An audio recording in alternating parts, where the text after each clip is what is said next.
espoused in the campaign. So we weren't, we were looking for what the most impactful initiatives to affect people in their kitchen table issues, the cost of health care, et cetera. Preserving the pre-existing condition benefit. How many times did you talk about that? Never did anything about it. Climate change. So immigration. I think that, look, the Republicans are taking a lot of time saying how much they support the pre-existing medical condition. Well, let's just see what the court does there, because that really, that will be, and that's Frank's purview as well, in terms of, do you want to speak to the health issue? Well, I think that, if you listen to what the Republican leadership says in the House and the Senate, they say they want everybody to have health insurance. They say we're going to repeal the ACA, but we're still going to make sure people have health insurance. Well, I don't believe that, because I think the ACA is the most effective way to accomplish it. But whether the courts undermine the ACA, or certainly the president has, I think there's a recognition with both sides of the aisle that we need to have close to 100% or however close we can get of Americans covered. So I think there's opportunities to work with them to deal with this. Hopefully the court doesn't repeal the ACA, because that would be hugely tragic for the country. But it's certainly possible to work with them on a number of these health issues, and we will. And now we have the upper hand because we have the president. So I think that they're going to have to come a lot closer to what we want than to whatever President Trump wanted, which I don't even know what he wanted, but. Let me just say on this score again, because this is where we go from here. And we want to unify. Joe Biden, as I said, is the great unifier.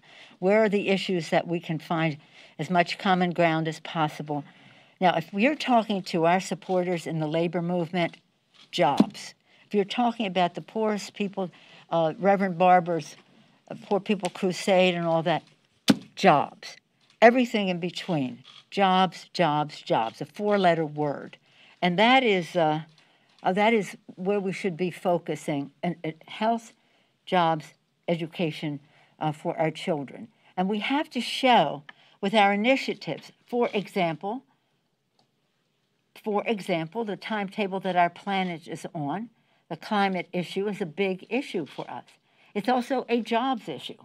It is, we can create good-paying green jobs, be preeminent in the world in green technologies as we advance it as a health issue, clean air, clean water, as a national security issue to protect the habitat and the resources and prevent some of the migration that causes unrest, as well as a moral issue.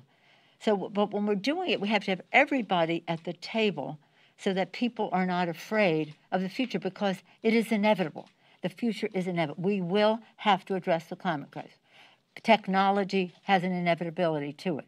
We have to address what it means when you're having precision farming and robots in the assembly line and the rest. Trade, we are a global economy. There's just no getting around that, and we want to be because we want markets for our products. But people are intimidated by that, and we want to make sure that, again, as I said earlier, it's not a zero-sum game. Your section wins, your section loses. No, how do we go down this path together? As I say, I see everything as an opportunity, and that opportunity is greatly enhanced by Joe Biden and his knowledge of his vision for our country, his knowledge of the issues, his strategic thinking about how to get it done, and his connection heart to heart with the kitchen table concerns of America's working families. On the stimulus question, does the election change your strategy at all? Republicans are out today saying there's good jobs numbers. Let's do a smaller package now. Does that appeal to you at all with the fact that Biden will be the next? No, it doesn't appeal to me at all, because they still have not agreed to crush the virus. If you don't crush the virus, we're still going to have to be dealing with the consequences of the virus.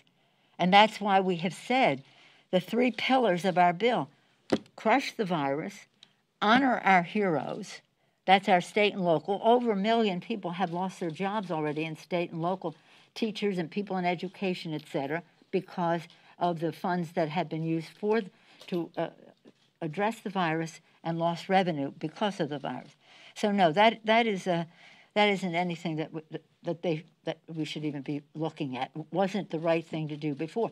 By the way, while they refused to sign up for the testing initiative, which is what science says we need, and they refused to give an earned income tax credit to poor families to keep them out of poverty, working poor families, keep them out of poverty, where 8 million more people have gone into poverty as the COVID money has run out. They still insist on having $150 billion for the wealthiest, tax break for the wealthiest people in our country. So we are different. There's a difference between Democrats and Republicans. We have a responsibility to find our common ground, stand our ground where we can't, but make it clear to the American people what the choice is, because public sentiment, as I said, Lincoln said, is everything. But sentiment cannot weigh in unless people know.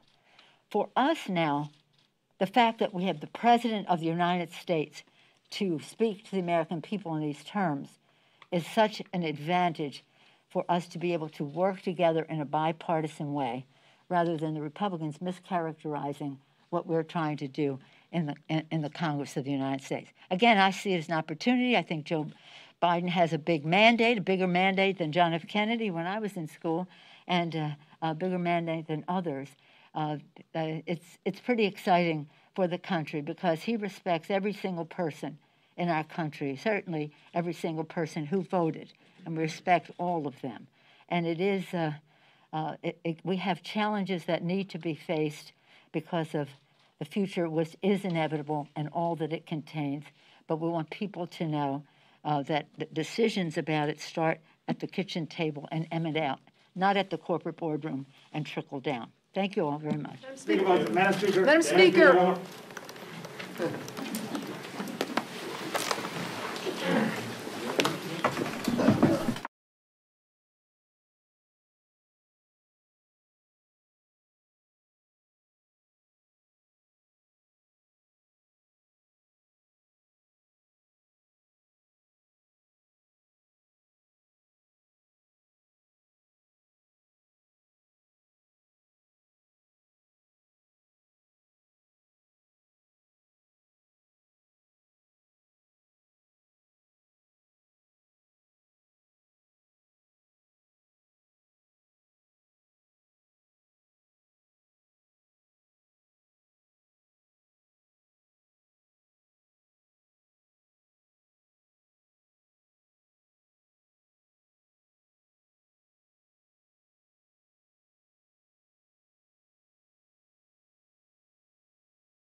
announcing an update, I guess, yeah. This morning he said it's going to be till the end of November.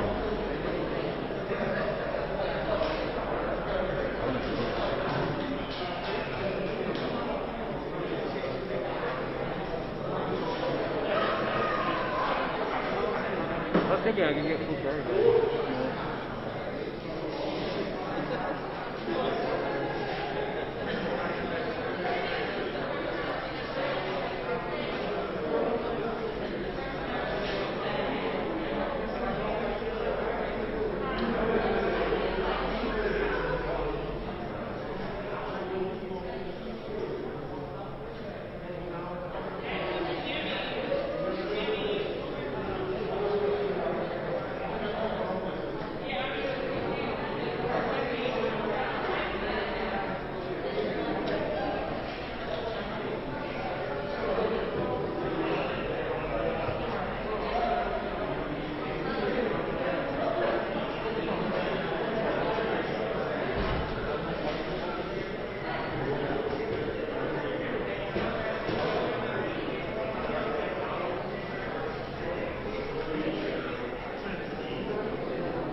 Reporting live, Cleveland sites, Pittsburgh, Jackson, score.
thanks.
period after the election, questions about transparency, questions about the access that observers are going to have to vote down coming up in all of these states that are not California. And we can look very close to the vote count. Here are the elected officials in Allegheny County.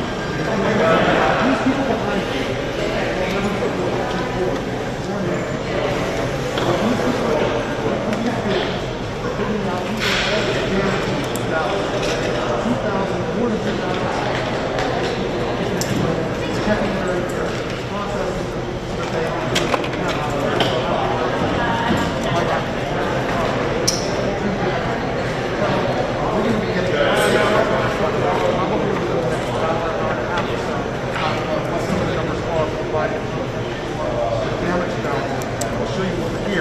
talk about access that observers have. These are the members of the board counting the damaged ballots and processing. Right behind them, this lady here in the red, this gentleman here in the blue sport coat, these are observers. These are bipartisan observers. They're being kept in that area behind this chain link fence here. They can't go any closer than they are. But look, they've got access here. They're only a few feet away. They're watching this very closely. And so far, no anomalies, no irregularities.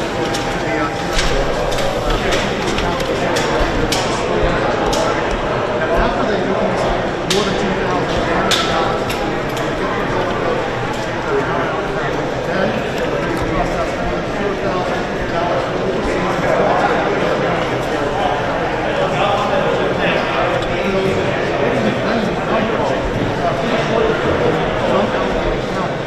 And what's interesting also is we're not going to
overnight on Wednesday. The ballots that are left, that they're going through now, we're standing inside the warehouse where the processing and counting is being done.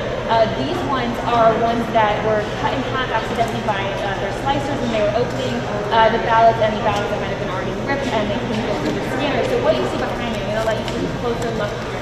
They are members of the return board. They met this morning starting at 9 a.m. What they're doing is replicating the ballots that had issues going through the scanner. This is about 6,000 total ballots that will be going through today. And we expect to see some more results of no less than 3,000 within the next hour and a half or so.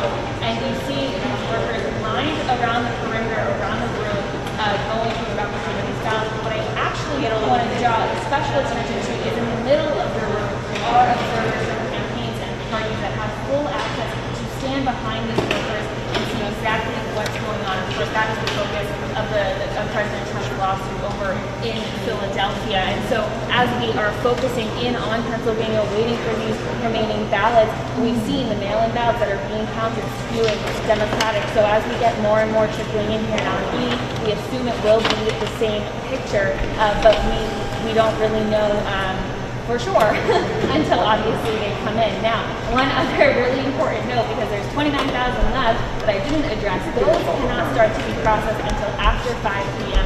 today. That's because the county accidentally sent out incorrect ballots earlier. Back in October, they had some replacement ballots to voters, and due to some legal settlements, the court ordered that these ballots, the replacement ones, cannot start to be counted until after 5 p.m. tonight. So we'll get a few thousand during the day today, but the largest chunk won't happen until later this evening. So that's what we're waiting on here on the western side of the state, Joshua.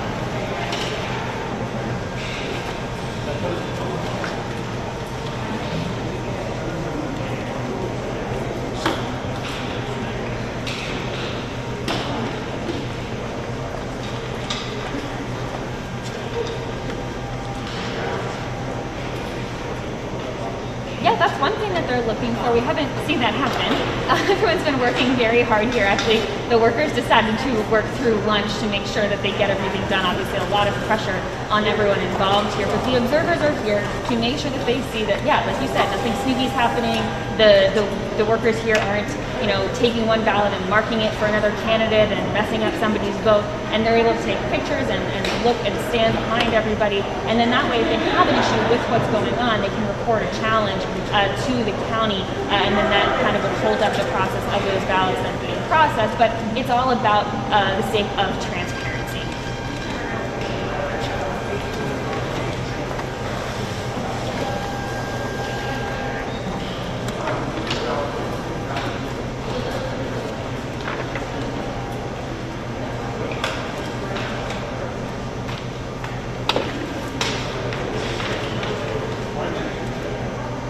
Numerically, frankly, I'm not sure what else they could do at this point to turn it around. We saw the in-person turnout for Donald Trump obviously a lot higher, and then as these mail-in ballots coming in, just shrinking and shrinking until Joe Biden overtook him this morning with that dump from Philadelphia. Right now, the Trump campaign is pointing towards claims of fraud. Obviously, we have not seen any evidence of that, and there is lots of transparency here as we just walked through, but that seems to be the president's answer for what he's going to be looking for. The only other thing I can possibly imagine is what we're going to see in provisional ballots. Those are the ones that get counted last here in Allegheny County. We were just told that there are about 17,000 of those, if not more, coming in. And remember, these are ones where someone didn't receive their mail-in ballot. They have to go in person on election day, sign an affidavit that they can get their mail-in, and then vote provisionally. So these are ones that are going to be coming in way after the fact. But again, if these people were intending to vote by mail, and the way we've been seeing the mail vote ballots come in, they've also been skewing towards Joe Biden. So numerically, not really sure what's left for the president.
president international. I was here for the RNC, but I was editing though in the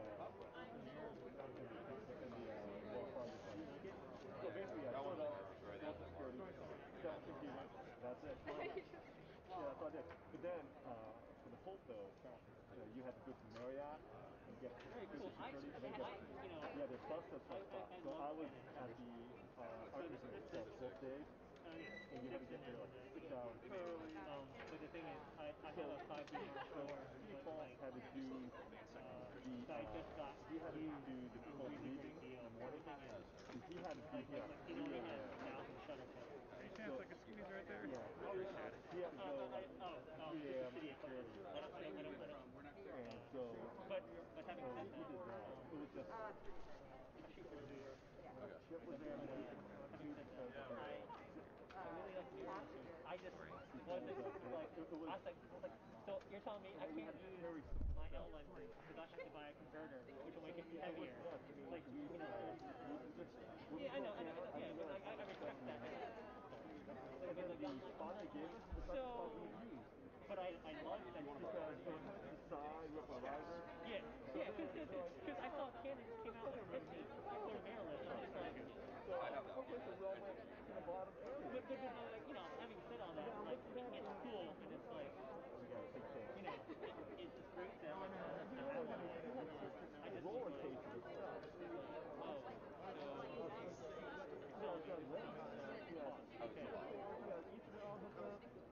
The art they shot us in like the dynamic range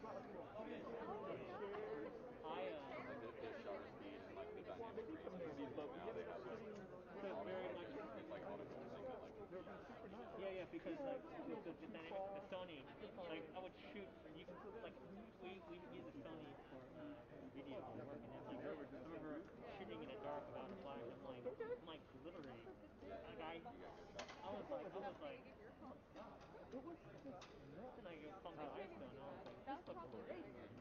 I mean, People were in this canon like, oh, we're gonna release it because they didn't know how to get back and forth because they used covers. They had the shower turned on, had the camera upstairs. But yeah, I did get a deal on these L lenses too, because a lot of people I know were switching to L lenses. Okay, I'll get your lenses. Over there. Really? Oh, there's one over there somewhere. This doesn't know because she didn't want to go back and forth to Jersey. It's near the wall, right here. Oh, there it is. So Liz, We don't do that speak. I'm so dumb. she said it was so dark cold there that it was dark. Stay there. But yeah, you have to when you live like that. Yeah, but you couldn't get back in the city supposedly. No. So the bridges. That was probably one of the nuts. I mean, and we all had to wear suits. I mean, Michael Mechanic said that all you men are wearing suits. There's no messing around. There's no just a button-down shirt, khakis. Everyone wears a suit. They look respectful. I'm like, all right. They're like, all right. So I was like, well, let me go pull the suits out. Sure. I know that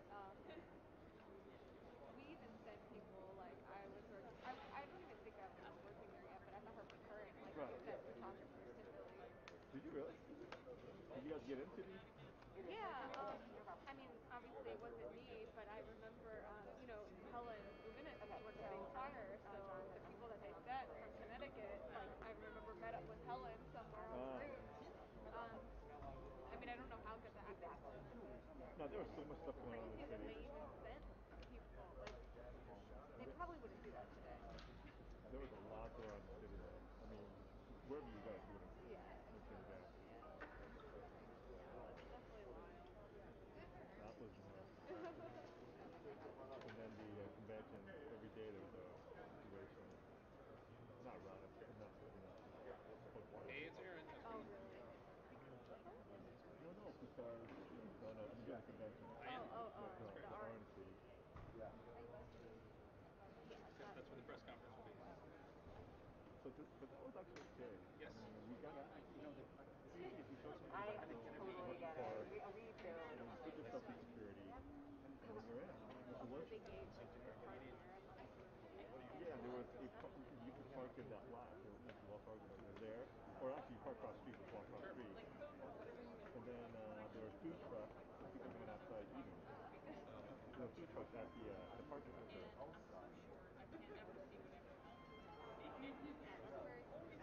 Yeah, absolutely. It wasn't like it was. Yeah. But the last few days, John, channel 1 is podium audio? Yeah. That's all I'm giving. Yes, that's it. That's all you're giving. I know. This will be Sarah Laura's camera as well? Yeah, this will be Sarah Laura's camera as well.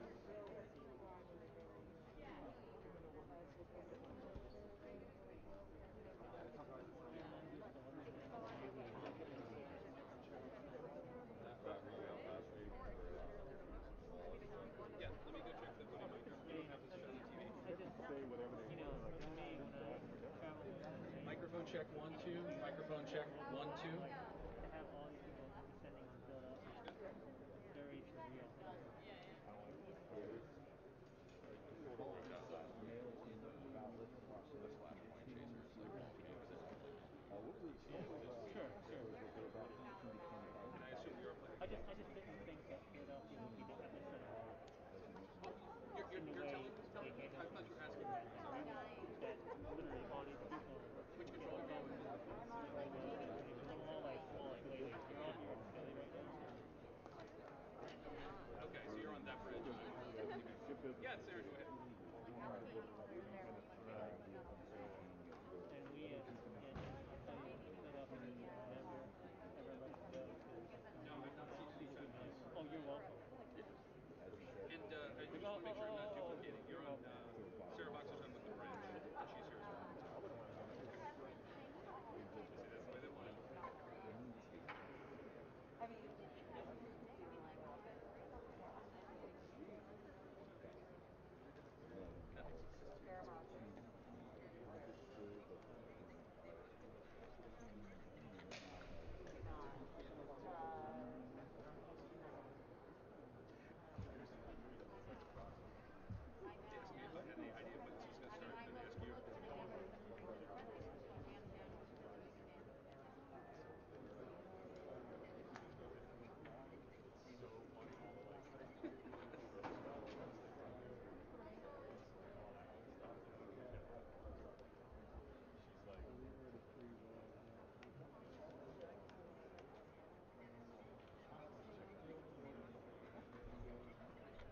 I think we're going to Sarah here for 6 weeks.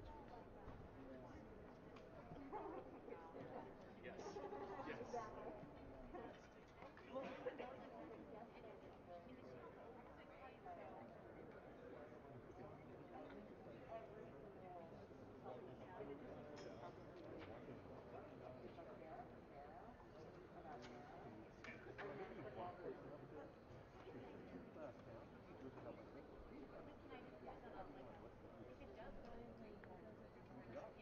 Jonathan will check his phone. It's no problem. Probably a live view, but we'll check just in case.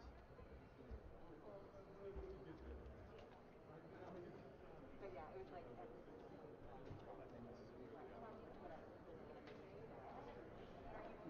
Thank you, Jonathan. Makes sense. Thanks. Well, I know. Right, so that's what it's For me, and it was very much like a podcast. Yeah, And they did both.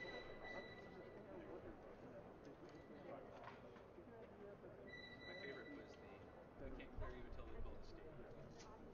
At 3 a.m. You're like, I first email. You're clear. Followed by an hour later. No. Followed by.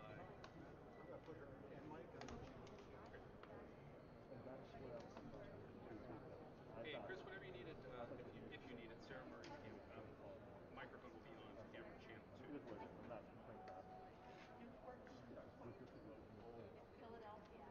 Yes, it will be a stick mic on channel 2. It's precisely the way the president is trying to. Yeah, Jonathan will speak into that right now. He's speaking into channel 2. The irony is not long. Jonathan, if you can speak for love. So 1 o'clock, yeah. Professor, and then there's funeral tomorrow.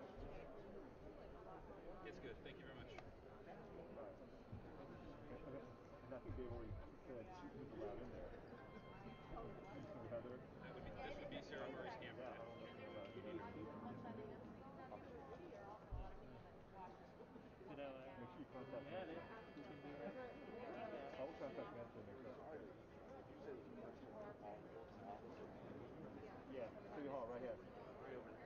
go outside. I don't know if this will be out. 1 o'clock. Thank you very much. Who's going to be at that? Who's going to be at this? Either. The family. Oh, there. It's not the same. Got it. Appreciate it. I had a chance to get a comment. Keep thinking. We don't have a time for you. We have eyes on the people that are going to speak.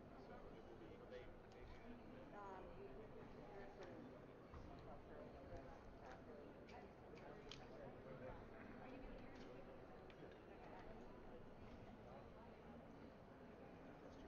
No, we also have a work guy. I like to get the color outfit.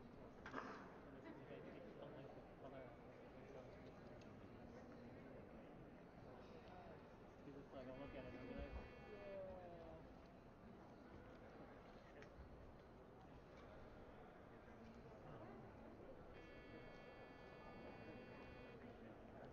I'm like the only person who took up that kind of From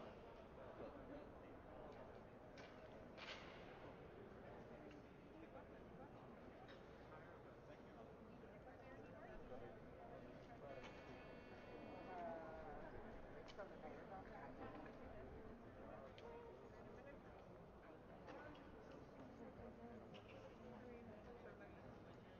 They're here. Here they come. Yeah. You're right.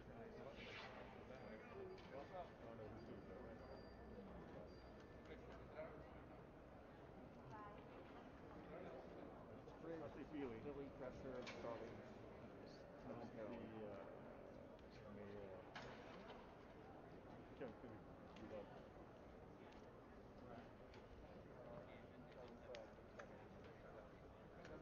Looks like a bomb.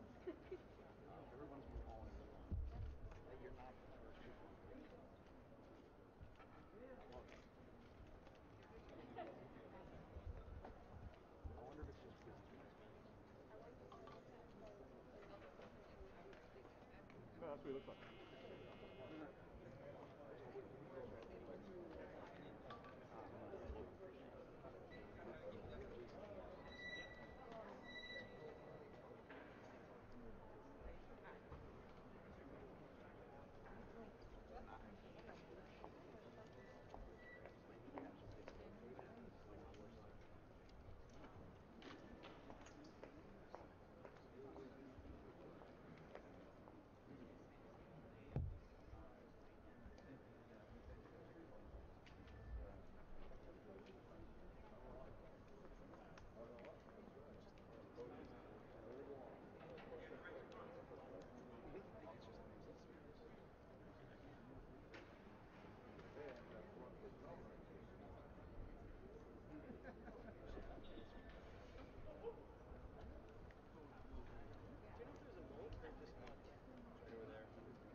Good afternoon, everyone.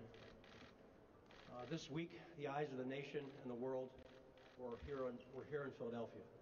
And I'm proud to say that Philadelphia showed up. Our residents turned out in large numbers. They mailed in ballots amidst unprecedented conditions during a global pandemic. They stood in line with neighbors to cast their vote in person. And they have exhibited tremendous patience as they continue to wait for our election staff to count every single vote. I want to personally thank City Commissioners Lisa Deely, Al Schmidt, and Omar Sabir, who oversaw Tuesday's election and continue to lead this impressive counting operation. I thank their hardworking staff and hope they all can get some rest soon. I also want to thank the employees of many city departments, which helped stand up and staff this operation. The Office of Innovation and Technology, the Managing Director's Office, Finance Department, our Police Department, Chief Administrative Office, and others have helped support the City Commissioners in preparing for this election for over a year. And there are hundreds of others, including many city employees, who helped on Election Day and by staffing this ballot counting operation for all the world to see. You are all too numerous to name, but please know that you have my thanks and the thanks of the people of this city. And most of all, I thank the people of Philadelphia. Earlier this week, Commissioner Deely and I sent out an open letter to voters urging patience and calm on Election Day and in the days that followed. You have shown it in spades. We ask that you stay calm and stay above the fray. You did exactly that. What we've seen on the streets outside this convention center was not anger or contention, but music, dancing, and celebration. As we predicted, the voters and residents of Philadelphia ensured that our city shined as an example of how to run an election correctly. So in the days ahead, please remember, this is not about a victory for a single candidate or a single political party. This is truly a victory for our democracy. That may sound cliche, but today it is oh so true. The votes will continue to be counted until every valid mail-in ballot, absentee ballot, and provisional ballot is counted. So while some, including the president, continue to spew baseless claims of fraud, claims for which his team has not produced one iota of evidence, what we have seen here in Philadelphia is democracy, pure and simple. Our founding fathers, who conceived this system just a 15-minute walk down the street, I know would be proud. 233 years after the Constitutional Convention, we stand at this convention center and proclaim the system still works, the people have spoken. And God willing, we will have a peaceful transition to power in January. And I'd like to take just a moment now to introduce Commissioner Lisa Deely, who's the chair of the Philadelphia City Commissions. Thank you, Mr. Mayor. First of all, I want to thank all of you and the public for your continued patience. Our goal has been to produce accurate results as quickly as possible, and we've continued to work toward that end. We've counted a total of 690,360 votes. Of that, 337,609 ballots were cast by mail, and 353,021 were cast at a polling place. This is by far the largest number of mail-in ballots in the city's history. I'm very proud of the work our staff did. They've been working around the clock since Tuesday and before. Here's what you can expect in the upcoming days. At some point this afternoon, we will report another updated mail-in ballot results. I expect it to be 2,000 to 3,000. After that, the remaining ballots generally fall into one of three categories. Those that require a review, provisionals, U.S. military overseas ballots. I would estimate there's approximately 40,000 remaining to be counted. We can also tell you that it may take several days to complete the reporting of that. And as you know, election results are not officially certified until 20 days after the election. Thank you again. Thank you to the citizens of Philadelphia. And now I would like to invite Commissioner Omar Sabir to the podium. You ask her a question? We're done. Good afternoon. I'd like to thank County Board of Election staff. I would like to thank the taxpaying citizens of Philadelphia and across America. I think it's safe to say that democracy has won. Democracy is beautiful.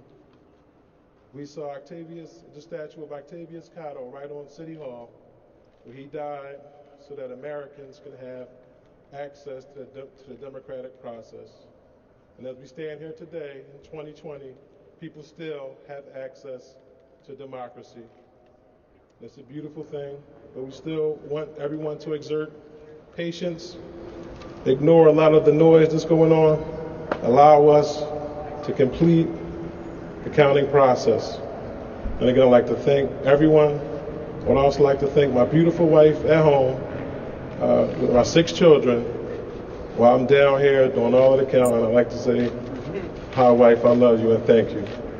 And right now I'd like to bring on our council president, Darryl Clark, who's a friend, who's a mentor, and a true leader of Philadelphia. Thank you, Commissioner. Good afternoon, everyone. So, to say this was a tumultuous year would be the understatement of the year. We in the city of Philadelphia and across the nation have gone through some very, very challenging times. But in spite of that all, democracy works. Democracy works. I want to thank the commissioners who were given a short time frame to transition from the traditional in-person voting that Philadelphians are known for to having a mail-in ballot system, to have multiple options. And guys, I just want to say you did a great job. You did a great job. But in all due respect to you guys, I want to thank the people that worked. Every time you went by Broad Street, or you went by City Hall, or you went by Delaware and Spring Garden, the lights were on because we had literally hundreds of hard-working individuals in there making sure that this process works. So I just want to thank everybody. I want to particularly thank the citizens of our city who understood the need to participate at record numbers to a degree. I want to thank the country for understanding the need to have a reasonable process that allows the citizens to speak. So to everyone involved, and particularly these individuals here, the mayor, the commissioners, thank you all, and thank you for giving us an opportunity to allow democracy to work. Thank you. Questions? Mayor, from what you've seen, do you believe Joe Biden will be elected president of the United States from what you've seen in the vote? Yes. What are you doing with the mail-in ballots that arrive Wednesday, Thursday, Friday? When are you going to count them? They are segregated as per the instruction of the secretary. What about the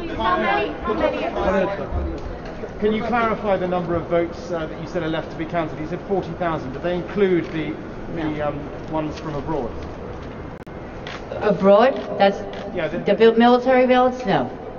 So the total number left to be counted in the city is what?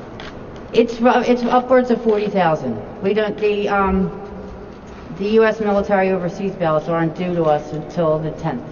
What specifically is your concern with respect? Commissioner, can you speak to the process and to the pace of counting? I know that there had to be a pause yesterday during some legal issues. Have there been other things that have slowed you down? No, we are counting hundreds of thousands of ballots in an industrial process, and we are fortunate to have that machinery to allow us to count faster, but it still is a process. So we get all these envelopes in, and it's like an assembly line.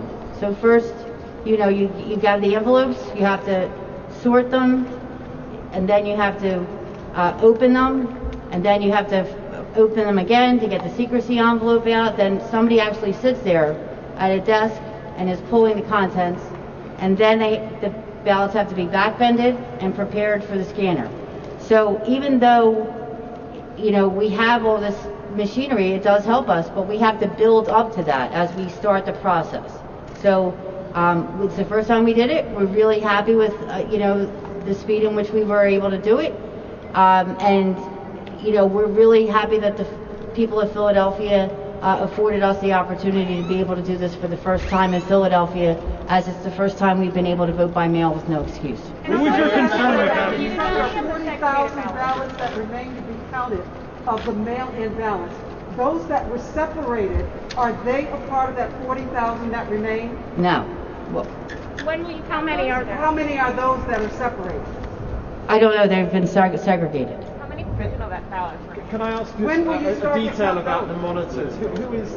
We've heard the allegations from the president. Who is monitoring what's happening in there? Department of Justice officials? Everybody's monitoring. We have a live stream. Anybody can watch. You've all been watching it? What's your concern with the Republican observers going in there? What are you worried about if they go in there and watch it more closely? There have been observers in during the count. You can see them in the live stream. Right, but what would happen ballots do you have? Mayor, can I just How ask many you to segregated address ballots do you again? have? Commissioner, what about the ballots that have issues? Mayor, can I ask you to address again? I can't answer two questions at the same time. It's not possible. How about this one? How many segregated That's ballots? three do questions you now have? at the same time. How many segregated Could I ballots just do ask you you have? just... For me, to our foreign friends. So could I just ask you Yes. again to address and respond to the President's statement? No, I think what the President needs to do is, frankly, put his big boy pants on. He needs to acknowledge the fact that he lost, and he needs to congratulate the winner, just as Jimmy Carter did, just as George H.W. Bush did, and frankly, just as Al Gore did. And stop this and let us move forward as a country. And that's my feeling. I doubt he'll listen to me, but that's it. Have there been in-person observers in the past? Mr. Mayor, Rudy Giuliani was here on Wednesday, Yeah, I know. a former Pennsylvania I know. He said that funny things happened in Philadelphia. He led to the election being stolen. What would you say to that? He's wrong. He's wrong and he's baseless, and he's Rudy Giuliani, so he says whatever he wants. On the ballots that are still needing to be counted, there are ballots with issues.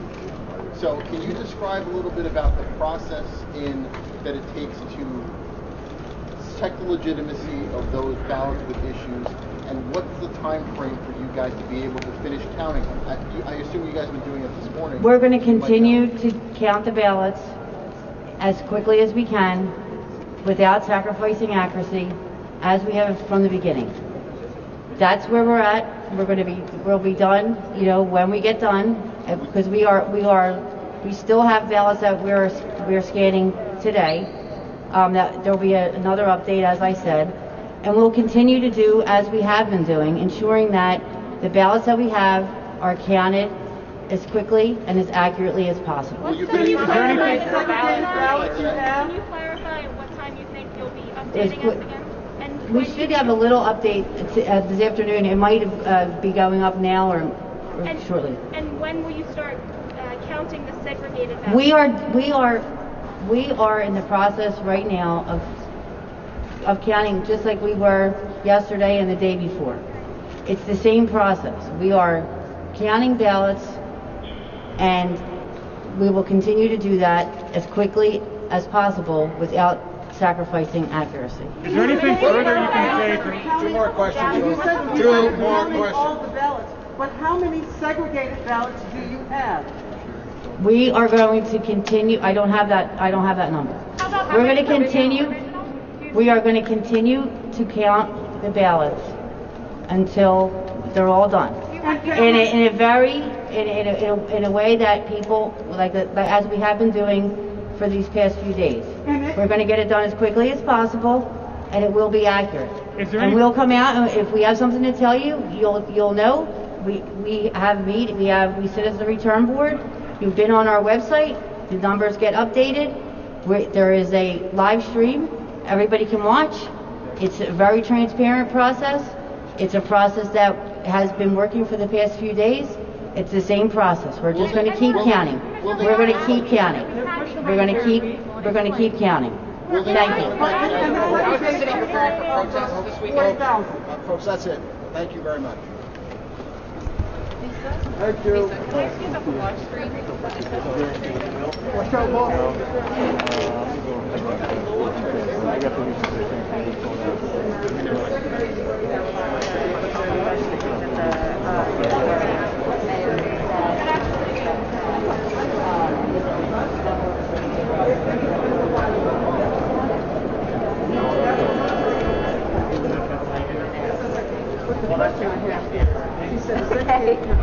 Okay, so to break down.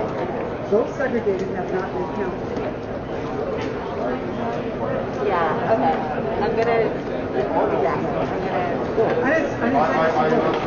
Sorry, have not been counted. Okay. My question is, how many are there?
Good morning, everybody. Thank you for being here today. I want to start off by mentioning that we're trying to improve the situation for all of you with the questions that you're answering, and also give anyone who's watching the ability to hear your question. So please work together to use the microphones. If you're not using the microphone, I'm going to ask you to get to the microphone to ask the question. Now, starting off, I'd like to put some information out for voters to help them in trying to track their ballot. There are two systems in place. One is being sponsored by the Secretary of State, ballot tracks. So any voter who's trying to track information on the status of their ballot through ballot tracks should really put that question through to the Secretary of State's office. My staff isn't capable of answering any questions related to ballot tracks. We do not use it. It's the Secretary of State who does.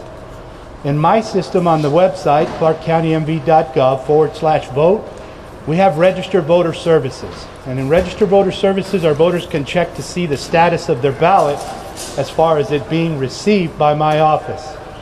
All voters should be aware that vote history will not be posted until after the canvass.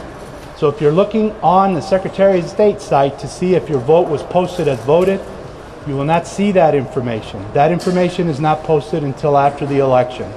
Now, I'm going to go through a series of information here, and then we're going to give you an opportunity to ask questions. I have a change from yesterday. The expected turnout that I reported yesterday was incorrect.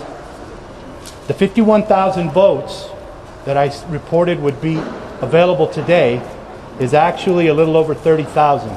And here's the reason why. When we process ballots on the counting board, our tracking mechanism changed from precinct-based ballots to page numbers. For the first time in Clark County, the ballot is so large that our ballot is actually 2 pages long. And so they have to track that when we scan ballots so that we can verify that the count on those pages is correct. My staffer inadvertently and mistakenly reported to me that there were 51,000 precinct ballots to count yesterday, and in actuality it was 51,000 pages. So that explains why when you saw the updates today, you only saw 30,000 instead of the 51. However, the universe of ballots that I communicated yesterday is still accurate. The only thing you need to do is take it down approximately 20,500 from the 51 to the 30,000. But the 63,000 ballots that I reported yesterday are in the system in various stages. So those will still expected to be reported. Beginning today, we will begin to report our results 2 times a day. So you've already seen the update for this morning. In the afternoon, we will be putting up a fresh report on the mail ballots that have been read into the system sometime before 4 o'clock. We're required to report to the Secretary of State first.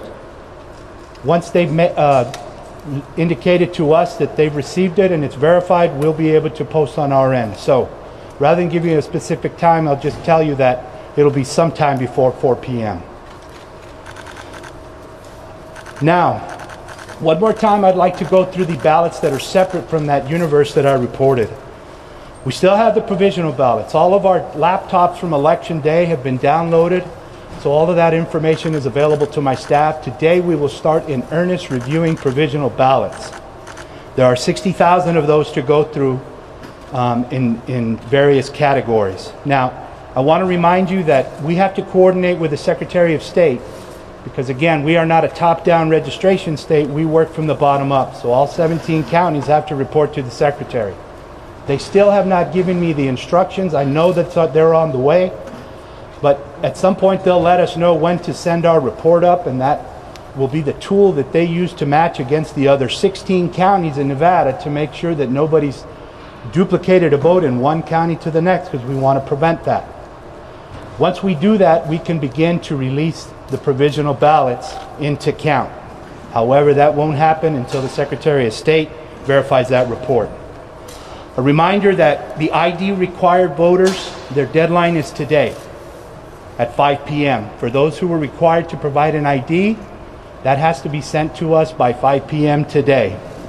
We have a cure line available at 702-455-6552, where we have staff available to assist those individuals was getting that into us. The U.S. mail update for this morning. We received 241 ballots in today's mail that will be added to that number that I'm calling my universe of ballots to be counted.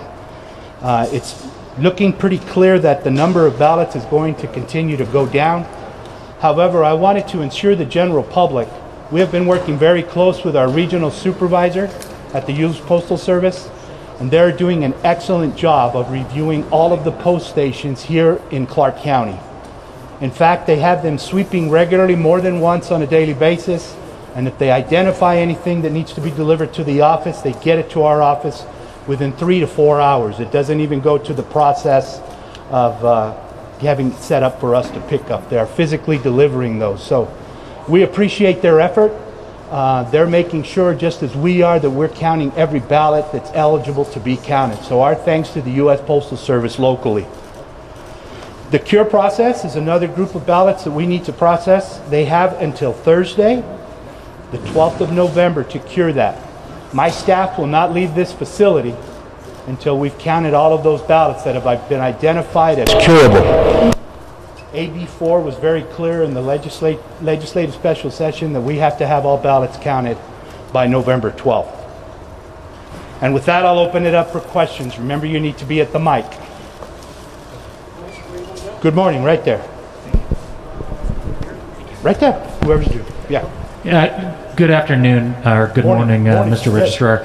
Can you tell us the number of ballots that you expect in this afternoon dump? So you said the 31,000 was the total for this morning. It won't be, or 30,000. It won't be. It was not 31,000. I'm sorry, yes. 30. Can you? So let's just be clear here. 30,403 was the increase. 30,403. This afternoon, before 4 p.m., how many do you expect? Because we're starting to dump 2 reports a day, I can't accurately give you that number. The only thing that I can tell you is the numbers that I reported is my universe of ballots that need to be counted is still accurate. So we know we're going to need to get approximately 63,000 ballots into the system. So still 63, go ahead, I'm sorry. 63,000 over the next couple of days will be entered into the system. Okay, so 63,000 still outstanding.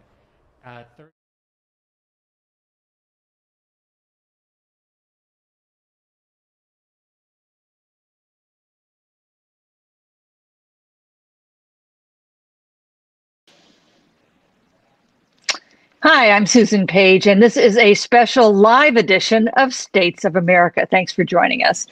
This election season has been quite a journey, and it's not over yet. It didn't end on election night. We have some battleground states still in question, some of them getting closer to a call. Voters are, of course, eager to find out just who won this presidential election. There's a lot to dive into, and here with me to talk about that is USA Today's 2020 elections editor, Anna Ashbrenner. Anna, thanks so much for being with us. Thanks for having me. You know, tell us just where we stand now. Has the race been called? Has USA Today called the presidential race yet? No, the presidential race has not been called. USA Today will not call this race. We rely on the call of the Associated Press, so we will be eagerly awaiting anything they have to say. As you said, there are still a handful of battleground states that are still being counted, some with very slim margins. Pennsylvania, Georgia, Nevada, Arizona are the 4 that we're focused on really right now. And there's an expectation that we could have a race call today. Yes, because what we saw this morning was Georgia first go tip from President Trump to Joe Biden, and then we saw the same thing happen a few hours later in Pennsylvania. So is there a possibility, do you think, how realistic a possibility is there that President Trump could regain the majority he had had previously in, say, Pennsylvania, which is the big state, the big prize that's still out there? You know, I never say anything's impossible, but the math is really difficult right now. So what's going on in Pennsylvania is, you know, the counting of absentee ballots. Pennsylvania couldn't count their absentee ballots until Election Day, and those ballots are coming in really heavily for Biden. Democrats worked really hard to get their voters to vote early via mail. And we're seeing, you know, somewhere between at times 75% and 85% of those absentee ballots coming in for Joe Biden. They're in Philadelphia, suburban Philadelphia, Allegheny County is counting today. So some places that are just really strong Democratic areas. The president needs to be pulling in, I think, closer to 60% of those votes. And right now he's not getting that number. Yeah. Let's talk for a moment about the remarks to reporters that President Trump made last night. I've covered 6 presidents. I've never seen anything like what we saw President Trump do last night. He charged election fraud. He said the election was rigged. He accused Democrats of trying to steal it. Did he provide any evidence for those charges? No. There was not much evidence discussed. And if the president has it, it has not been discussed in public. So, like you said, there were many things that he said last night that were just not true. Alleging that the folks running all of the elections in these swing states are Democrats, when in fact that's not true. Georgia and Nevada, which are both very close, have Republicans as their top elections officials. Making some statements about just absentee ballots. They're finding absentee ballots when, these are all ballots that were cast legally. I'm sure there are issues. There are always issues with counting, signature verification and some of those things. But what we've seen so far is that the system is working. When there have been issues, elections officials have caught them either, via technology or just via a real person sitting there checking on ballots. It was interesting last night. The networks and MSNBC and the USA Today live stream actually cut away from the president on the theory that because of concern that he was saying things that were not true and it wasn't responsible to carry them. Some news outlets, including CNN and Fox, did continue covering the president's remarks. I've just never seen something like that happen before. It really seemed quite extraordinary to me. What did you think about it? Yeah, I would agree there. I think it was rather extraordinary. And, I think every news organization has to make the decision that they're comfortable with. And I wasn't involved in the decision to take down our live stream, but I do think it was the right one. I think we, have a responsibility if we think mistruths are being told to put those things in context and, put the facts behind them, which we did after the president's speech last night. We published a fact check kind of going through some of the things that he said. And, some of them had a sliver of truth in them, but maybe that sliver of truth was surrounded by things that weren't true. Let's talk about a little more about Georgia. Georgia this morning, as I said before, Biden moved into a lead. If he holds on to that lead, it will be the first time a Democrat has carried Georgia since Bill Clinton. Definitely a state that's been pretty reliably red, but seems to be trending in a purple direction. Georgia may play another big role in American politics in this campaign because they could have 2 runoff elections for the U.S. Senate, elections that will determine which party controls the Senate. Tell us a little about those contests and where they stand now. Sure. So, yeah, it's a pretty rare moment to have 2 Senate elections in a state at the same time. One of them was a special election for Republican Senator Kelly Loeffler's seat. The other was just a typical schedule between Senator David Perdue and Democrat John Ossoff. The Loeffler race had a huge field, but largely was being competitive between 3 candidates. Including another Republican, Doug Collins. Doug Collins conceded to Loeffler, and that race will go to a runoff in January between the incumbent senator and Raphael Warnock, the Democrat there. On the other side, the Perdue-Ossoff race has not been called as a runoff just yet. They're still counting votes in Georgia. It is very close. I mean, it is a sliver there. But the expectation is if no one gets above 50% there, that race will also be in a runoff. If Joe Biden takes the White House, those 2 seats decide the balance of power in the Senate. If Tom Tillis holds on in North Carolina, of course. Yes, and uphill. I mean, that's an uphill task for Democrats in Georgia. On the other hand, we just will have seen perhaps the Democratic Democratic candidate for president carry the state. How much money do you figure is going to get spent in those Georgia Senate races? I I shudder to think. A warning to our viewers in Georgia that it's about to get nutty down there. Both parties are going to pour everything in this. I think the North Carolina Senate race was the most expensive Senate race of all time in the state there. I just can't imagine. I mean, 50 million, 100 million. I don't know. I think it's going to be crazy. I estimate $1 gazillion will be sent. Yeah, I think that's probably close. Approximately $1 gazillion. That's just an estimate. Anna, just let me ask you one last question. You've covered politics for some time. Tell me what's been, and this election has been unlike any election I've covered before. Can you tell us something, your biggest surprise in this election cycle as the 2020 elections editor for USA Today? Is there something that's just really struck you as being not what you expected? I think the devolution of faith in our institutions has been striking to see. I obviously work in journalism, and I am prone to be skeptical and ask questions, and so I value that tremendously. But I also value facts, and I think we've seen just so much misinformation and disinformation, and a sort of hunkering down into narratives that have been routinely fact-checked or debunked. And, that's sad to see, because I think as, Americans, we have to have some sort of faith in our institutions that they will do the right things for us as American citizens. And I feel like on both sides that has been almost completely lost. A big election this one. I know you have things to do. A busy day ahead of you for sure. Thanks so much for being with us. Thanks for having me. Good to see you. Yeah. That was Anna Ashbrenner, the 2020 elections editor for USA Today.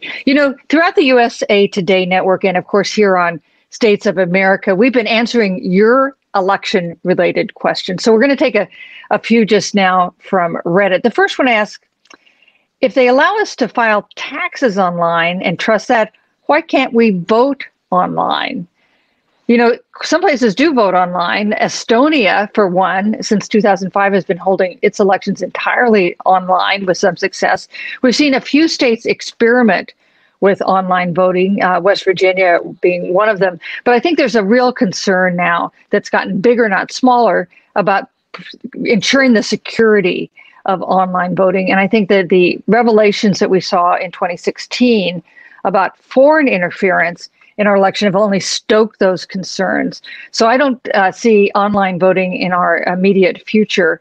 If anything, people are really relearning the value of a paper ballot as being very, very reassuring to make sure your vote has been cast and counted.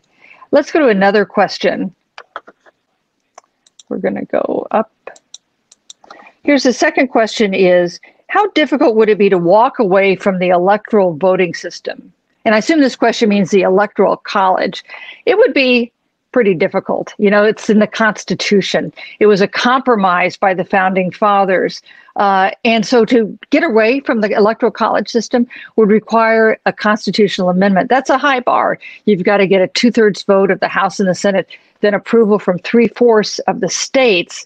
And the reason that would be particularly hard is because a lot of those states benefit from the Electoral College system. Small states that might otherwise be overlooked get a lot of attention from candidates because their votes, because their strength is overstated in the Electoral College system. Even a tiny state that's only has enough population to have a single House member gets 3 votes in the Electoral College. And we see small states like Iowa, for instance, or Nevada get lots of attention, even though they don't have that many electoral votes because of our system. If we had a popular vote system, candidates could rely on California, Texas, and New York and really not go anywhere else. So I think the Electoral College system is going to be tough to change. We do see some experimentation by states on how to allocate their Electoral College votes in a way that deals with some of the concerns about it. Both Maine and Nebraska now allocate their Electoral College votes by congressional district. And that's why one reason you see one district in Maine, one district in Nebraska get contested in ways that the state as a whole does not get contested because of its political makeup. Maybe more states will try to do that, but the Electoral College system, for all its flaws, I think it's going to be hard to change. Let's take one more question. Why would someone want a state to wait until Election Day to begin counting early mail-in ballots? That's really seems like an apt question today as we wait and watch Pennsylvania, among other places, go through the laborious process of counting their mail-in ballots. They waited until Election Day because the state legislature said they had to. The election officials in Pennsylvania had asked for the authorization to begin an early count because everybody knew we were going to have a flood of mail-in ballots like we've never seen before this year because of the coronavirus, because so many voters felt nervous about going and voting in person. But the Republican-controlled state legislature refused to allow them to do that, knowing what the consequences would be, that the consequences would be that Republican voters would disproportionately go and vote on Election Day. That was what President Trump urged them to do. Those would get counted first, create a perception that President Trump was doing well. And only after that would mail-in ballots be counted. Those are heavily, disproportionately Democratic. So that's exactly what we're seeing playing out now. Not something that had to happen. It was a choice made by states and state legislatures to put us in this situation. Well, keep your questions coming by emailing them to youask@usatoday.com. Now let's shift our focus to Pennsylvania, the key state. JD Prose is joining us now. JD, are you with us? I'm here. Thanks for having me. JD, thanks so much for being with us. JD is the state capital reporter for the USA Today network in Pennsylvania, knows everything about the state. So JD, bring us up to speed. What is happening in Pennsylvania right now? Latest, just a few minutes ago, there was an update. Biden is now up by approximately 12,400 votes. There's about 124,000 mail-in ballots left to be counted. We refer to them as mail-in ballots in Pennsylvania because this is the first year of no excuse mail-in voting to go along with the traditional absentee ballots. So we just sort of call it all mail-in balloting. And as you mentioned, it was a huge number, 2.6 million mail-in ballots used, overwhelmingly Democratic, and that led to the situation we're in now, like you said, because of the inaction by the GOP legislature. JD, you said that Biden now leads by 12,000 votes. That doesn't sound like very many. Is it possible Trump could get his lead back in Pennsylvania? Anything's possible, but it's highly improbable. Those mail-in ballots that are being counted are coming in Philadelphia, Pittsburgh, Allegheny County, deep blue areas. What you're seeing is batches coming in that are 70, 75, even up to 80% for Biden. So the numbers don't look good for President Trump right now to try and catch up somehow.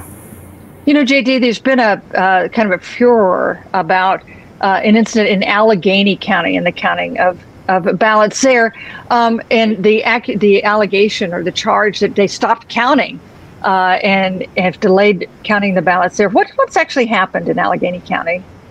Yeah, it's nothing new. I live in Allegheny County, and so I've been aware of the situation here, and the people out here in Southwest Pennsylvania have been aware of the situation, and it just sort of blew up on social media yesterday.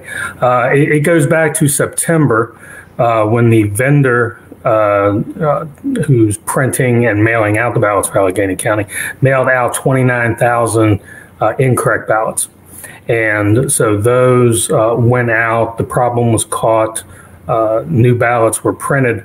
But, in the meantime, some of those ballots might have been returned. You just don't know, how many had come back from the voters.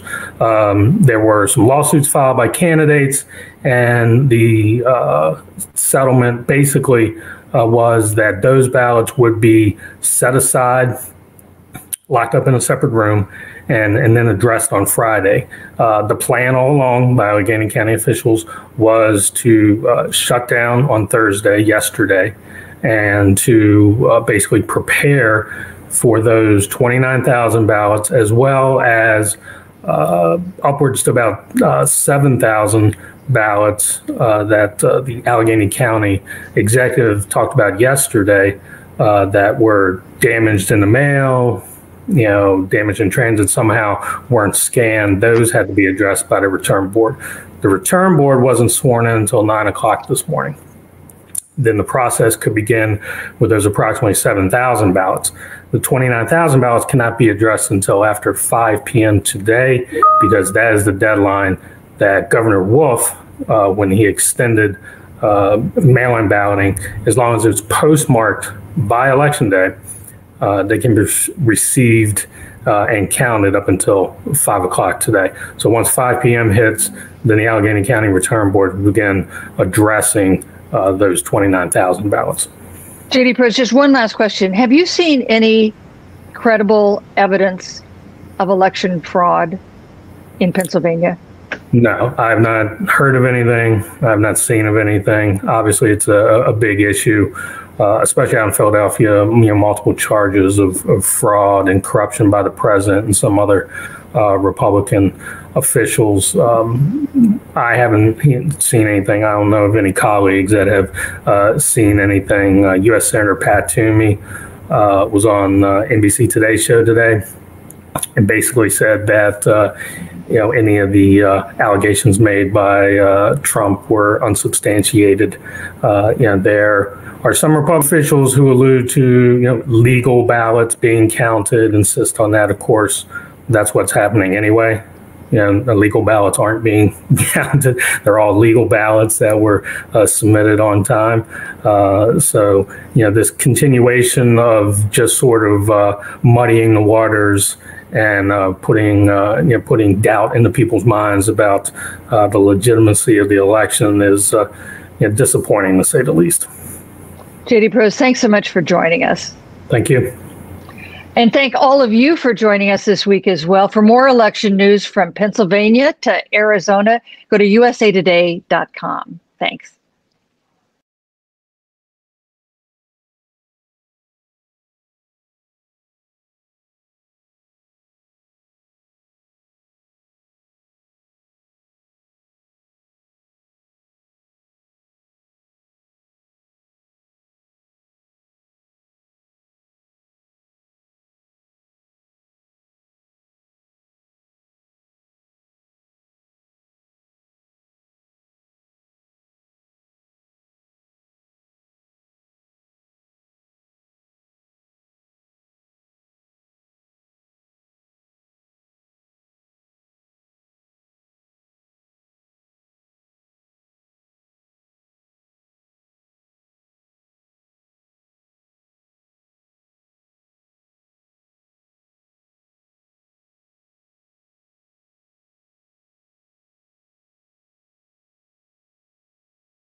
I bet, yeah.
Never able to turn this chair around all day.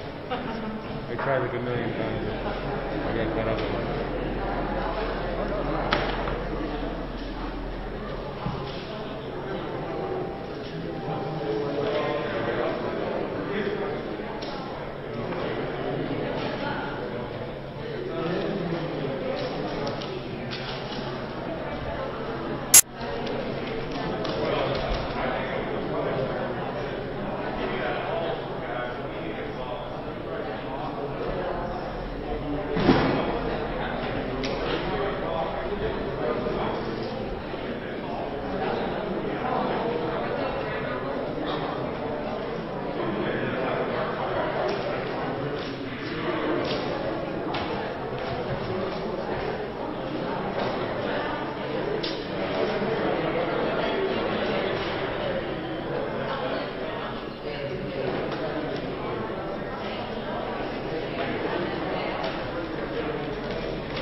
Very good.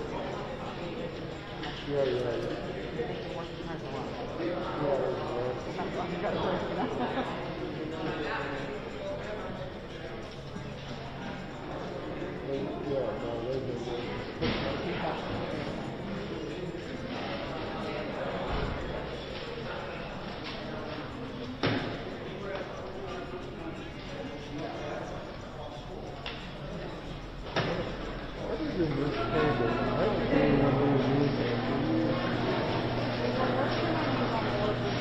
Yeah, I just saw it. Those are probably from the post office. Those are ballots that are out there. How many would you say? How many maybe or most? I don't know. I'm always got it. Like that, I don't want to give you a bad number. Yeah, no. I'm going to make a final guess. All right. Let me know on that. Well, it says that by 2:30, you look at it. It's just what the pressure is from what we see. All right. I'm going to make a final report. Good. Enjoy your day. Yeah, okay. You know there's a test out there. Yeah. Around that,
Right, that's true. Someone actually actively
we'll have a margin of a few thousand.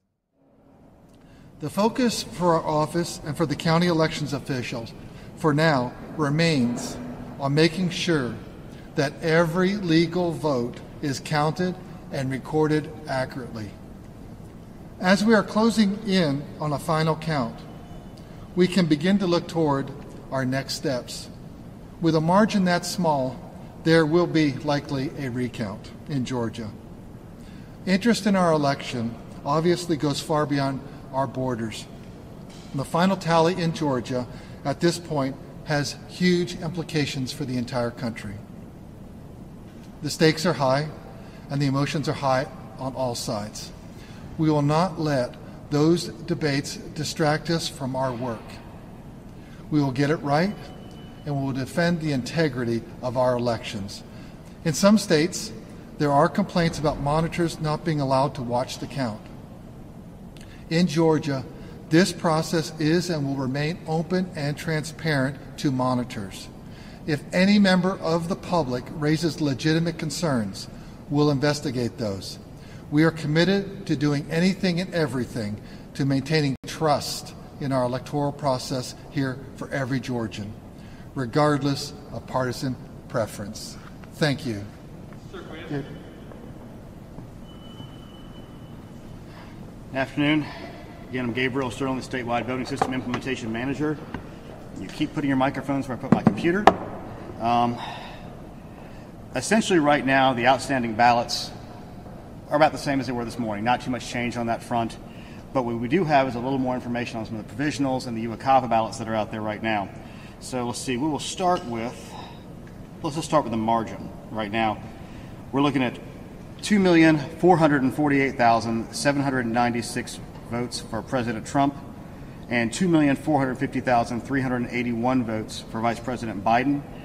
And that gives us a margin of 1,585. That's where we stand right now as of 3:08 p.m. on, it's Friday now. We do know that today is the day for the USElection deadline for those military and overseas ballots that would have been postmarked by Tuesday, Election Day, to be accepted and counted in the state. We do have some updated numbers on that. Let's see. On the overall side, we have 18,008 of those ballots have been accepted, and it leaves 8,410 that are still available to be received. Now again, I want to reemphasize this. That does not mean there's a bucket of 8,410 votes ready to be counted. That means that there are 8,410 votes that could have been postmarked on Tuesday and could be received by the elections official today. So, as I said earlier, it's going to be more than 0 and less than 8,410. So it'll be somewhere in that range. We don't really know how many that is. I do have a county-by-county breakdown of available ones. I'm going to give you some of the highlights, and we're going to try to put this into a release to give the details following this press conference. So, y'all usually want the big ones, so we'll go with that. Bibb, where Macon is, 86 are still out there. Chatham, where Savannah is, 395. Cherokee, do you choose Woodstock? Yeah, Woodstock, why not? 171. Clayton County, 241. Cobb County, 569. Columbia County, 247. Coweta County, 99. DeKalb County, 802. And I want to take a note of personal privilege for a second for the Yankees in the room. It's DeKalb, not DeKalb, not DeKalb, it's DeKalb. So we got to pronounce these things. Doherty, another one of those, where Albany is, they're 74. Douglas County, 111. Fayette, 149. Forsyth, 153. Fulton, 956. And that's the single biggest number, I believe, right there. Gwinnett, 741. Henry, 238. This is another fun one. It's not Houston in Georgia, it's Houston. Houston County, 196. Liberty County, 173. There's a military base there, so there's a little outweighted to its actual size and population. Lowndes County, where Valdosta is, 141. Muskogee County, where Columbus is, 323. Paulding County, 105. Richmond, where Augusta is, 244. Home of the Masters coming up soon. Rockdale, 88 is 80. And I think that's all the biggest ones. So you can take those, add them together, and the balance will be probably about 4,000 for the rest of the 159 counties that I didn't name. So after that, we had the provisionals. And I do have an initial provisional report from Fulton County, which is obviously the largest one, which had the biggest potential impact. Their total provisional ballots received was 4,869. They accepted 3,603. So that means they rejected 1,266 of the provisional ballots they had on hand. The biggest chunks of those were the eligibility was verified, means the voter brought their ID in, and that was 1,205 of those. And they voted out of precinct, which means they were inside the correct county. They were Fulton County voters, but they were at the wrong precinct. That's 2,398. Now, the unfortunate part for some of those voters and some of those candidates means if they voted out of precinct, essentially they could only vote on the things that were on the ballot that affected the areas that they shared with the other precincts. So things like president, senator, those votes will count, but state house, county commission, those races would not. That's the difference when you have to vote out of county like that. We don't like seeing voting out of county. We try to encourage people to be told to go to their correct polling location. Now, the rejected ballot justifications we saw on this is out of county, 673. You can only vote provisionally inside your own county. Not registered. So these people were not registered voters, 573, and non-citizens attempting to vote was 13. So that's the initial provisional report from Fulton. I expect that to change somewhat. I was talking to our Fulton County monitor earlier. He said there were some other changes moving on that, as well as some of the absentees that were damaged, they were duping. I don't have a final number on that, but somewhere south of 300 that they were cut when they were using the openers and things like that, that they had to redupe, and they're going to be scanning those, and those will be added to tallies today. Let's see, not that one. You know, you start to get crazy looking at all these spreadsheets. Those included in the already counted numbers or They are not. They are not. As I understand it, they have not scanned and uploaded those yet. So Justin, you're getting ahead. Let me get through all this, and you can come back later.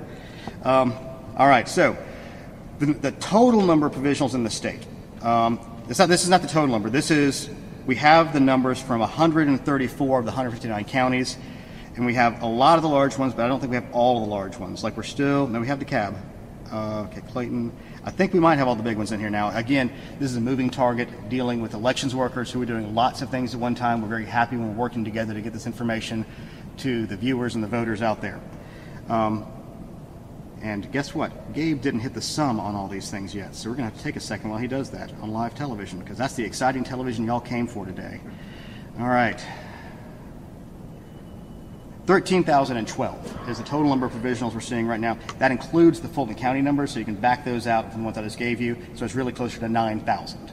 And they have these fun things called codes.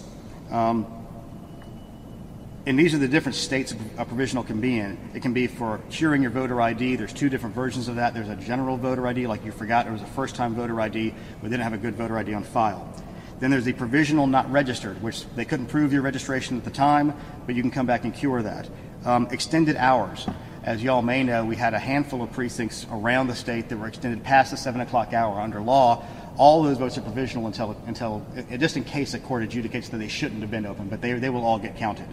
Then you have out of precinct, which I was describing before, where you can be in the right county, but you're in the wrong precinct.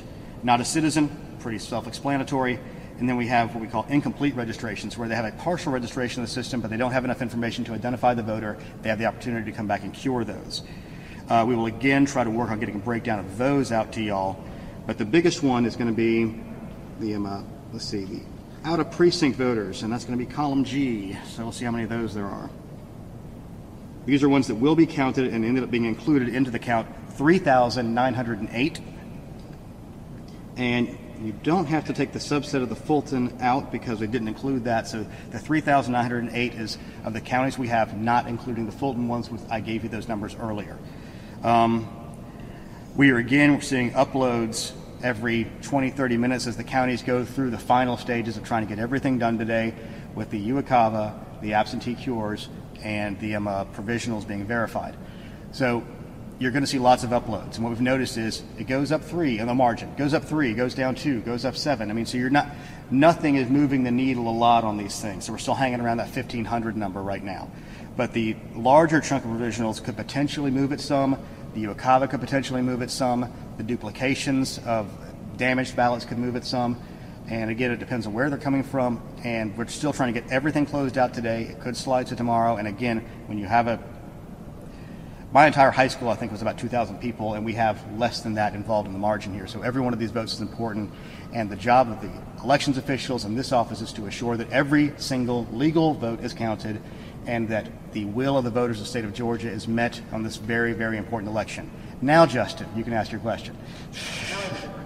Okay. When we're looking at a timeline here, we are not talking about knowing who's won this election in the next few days, are we? Given the strong probability of a recount, we will not be able to ascertain it. Now, we're going to go through our legal processes, which means we have to certify. And I do anticipate that there could potentially be lawsuits from both the Biden campaign and the Trump campaign, depending on where they are and what they're looking at, that a judge could order the counties or the state to do different specific things. But right now, we're operating the laws of the state that we currently have, the timeline we have. We're trying to move to the risk limiting audit as fast as we can through county certification, and then following the risk limiting audit, the certification of the state, and then likely whoever is in second, their initial request for a recount. So with all the talk about legal voting, is there any specific evidence of rampant illegal voting? As I said earlier, in a situation where the margin is, so small, you don't need to have anything that's rampant. There's irregularities that you can see that's very, very common in nearly every election. But in this particular case, every single one of them is very important. Every insight we've gotten, every report we've gotten is going to be investigated fully. And we are working hard to protect the integrity of the vote, regardless of who makes a complaint about any of these things. We can't say that, sir, yet because they're still under investigation. Yes, sir. Just earlier, just a few hours ago, President Trump just said, where are the missing military ballots in Georgia? What happened? How do you respond to that? Well, we still have a few hours to see what will be coming in from the U.S. Post Office. That has to be postmarked by Tuesday. So we feel like that we will have an answer to, quote unquote, not missing ballots. There are ballots that are going to make it. There's ballots that are not going to make it. And we're going to count all the legal ballots. Legal ballots have to be here by close of business today and have to have been postmarked by Election Day. Yes, ma'am. Have any military ballots arrived here? Well, if you notice the difference on the amounts that I said here today, we had about 17,500, give or take. Yesterday, I have 18,000 today. So 500 of them have already come in the last few hours and been processed by the counties. Yes, John. Just to clarify, do you anticipate a situation where today, tomorrow, Sunday, Monday, the Secretary of State is going to stand here and say, this candidate won and this candidate lost? Again, we report the results from every county. At some point, the legal process continues that the counties have to certify. Once the counties certify, we look at their paperwork and make sure it is all clean and legal, and then we will certify. That is the point at which the Secretary of State would stand here or stand wherever he might and say, this is the winner of this election as it stands right now, and then we anticipate a recount coming. And then prior to that, will there be a point at which you say, all the votes, all the legal votes that we know about have been counted? The process we have is what gets us to that point. We certify. That means these are all the legal votes we have, and all the legal votes are counted. That is the legal process been set up in this state for many decades. But yes, ma'am. It's the 13th for the counties, right? It's the 13th for the counties, and at the outer end, the 20th for the state. Our intention and our hope, and working diligently with the counties, is that they will certify faster than that, so that we may begin the RLA process, the risk limiting audit process, so we can certify before then. So we have a little bit more time and wiggle room to deal with what we know will likely be a recount. John, you had a lot. Hold on, ma'am. You can go. Ma'am, you can go ahead.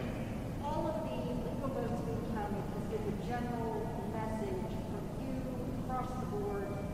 Even in the Secretary of State's speech this morning, that was his language as well, because afternoon there was an added phrase, all illegal votes will not be counted.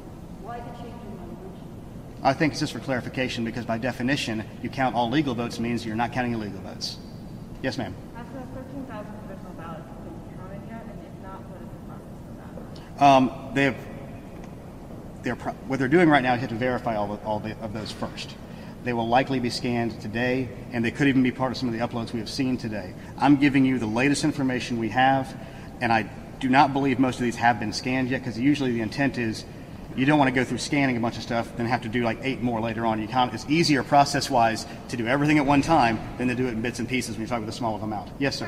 Hold on. I know I'm getting a risk limiting audit question. This is always my geeky time. Do you have any further guidance on the risk limiting audit? And given the closeness of the presidential race, would you prefer not to do that as the RLA, because that would be tantamount to a recount? If you look, well, we're doing a recount anyway, but you're right. Unfortunately, with the way as I pointed out to you yesterday, the day before, it's all kind of running together for me at this point. The rules in the SCB kind of outline this, and one of the rules is for ease of use to a degree. And obviously, he's pointing out that in a risk-limiting audit, the point is you're trying to use the smallest number of ballots available to get you to a point of confidence that the outcome has been reached. When it's, at this point, I think it's 0.03% difference, he is correct. It would essentially be a recount, which would be extremely difficult on the counties to do. So I think that might answer the question for you itself. Yes, ma'am.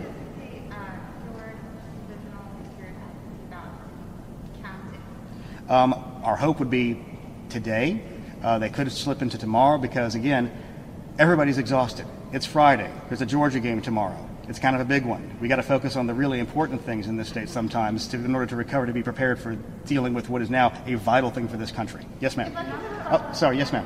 One additional thing. Mm-hmm. Following up on President Trump's tweets about quote-unquote releasing military ballots, the deadline is actually at 5 p.m. today. Is the Secretary of State's office concerned about that misinformation that continues to come out from the White House, from President Trump specifically? Well, I think what President Trump is trying to encourage is the hope that as many of our military heroes, men and women across the seas, have turned in their ballots and they will be arriving under the legal deadline to this state. Yes, ma'am. I was going to ask you about North Lake. Is this 26,000 or so a typical number in Georgia? As I understand it, that's pretty normal, yes.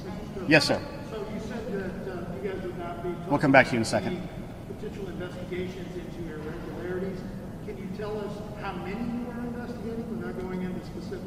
I really couldn't answer that because, frankly, I just don't know. I'll try to figure out something for you. We'll talk to Chief of Investigations. I need some water. Hold on. The provisionals, 13,000 provisionals, correct? That's what I said, then it's probably correct. We'll see. Yeah, 13,012. Are those provisional ballots that have been accepted, or you broke it down? No, this is all provisional ballots. Accepted, not accepted, discard. I mean, there's, none of these have been, again, latest numbers we have. None of this is either for sure going to go in except the number I gave you, which was the out of precinct ones. Since everybody's ballot has president on it, all of these will go towards that, and that is 3,908. And again, we're also missing about 20 counties out of this, so that number will be bigger at the end of the day. Your follow-up. So you have a ballot. Do you guys have a breakdown of how many are overseas and how many are military? Do you break it down at all? They're treated the same way. Yes, sir. Are you confident you're getting good numbers from the county? Because this morning you said 3,500 ballots left to be counted in Gwinnett County. We went out to Gwinnett and they said at least 75. Okay, there's a difference on this particular thing because you noticed they pushed out results on election night. So what we're talking about there is a difference between what they've already uploaded, okay, and then they had a bucket of things that were the new ones that came in Tuesday, essentially, and then there were some other ones that were there from the earlier time they had to rescan. So the 7,000 is what they were scanning, but the only new votes that will be uploaded are in that 4,000 to 3,500 amount, if that makes sense. Can you explain that again? Okay, I'm going to try. They pushed out a little over 80,000 votes in a single upload. And there was an issue because of the adjudication where they basically said, we're going to push out the results, and just the results that we have right now. We're going to rescan these things because at that point it was sort of decided internally there by their elections board. They had an option A and option B of how to do this. They wanted to get the information out because that was the most important thing at the time. So inside that 7,500 to scan, part of the results that we all already see are already there.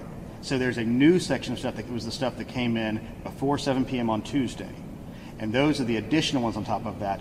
And again, it was between 4,400 and 3,500. And frankly, when I said 3,500, I was talking to a staffer and I thought I had a confirmed number.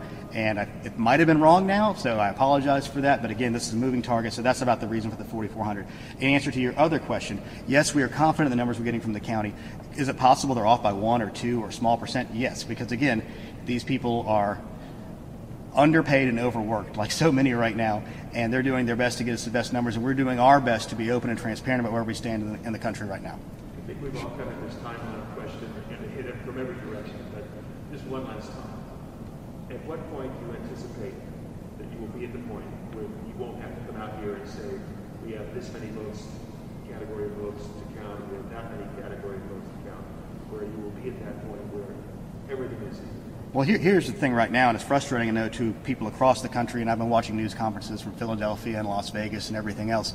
This is a legal process. It's a legal process we've been doing for several years, and we are still inside the window for ballots to be counted following the different sets of laws. This is the outer edge of the USECAVA ballots being the last ones, of getting them legally established and counted.